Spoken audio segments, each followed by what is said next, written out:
Hello and welcome to our channel. For today's video, I'm going to teach you how to level up fast in Monopoly Go. Before we get started, please don't forget to like and subscribe and click the notification bell for you to be updated to our latest tutorial videos. Without further ado, let's now begin.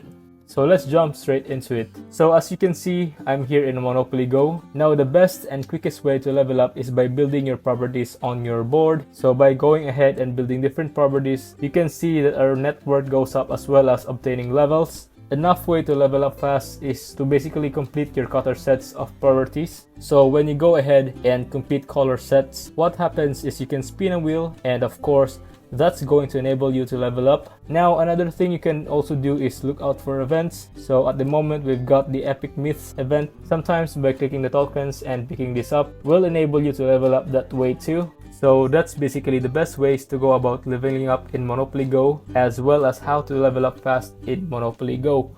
If you found this video helpful, leave a thumbs up, share to your friends, and hit the subscribe button. Thanks for watching, and I'll see you soon in the next video.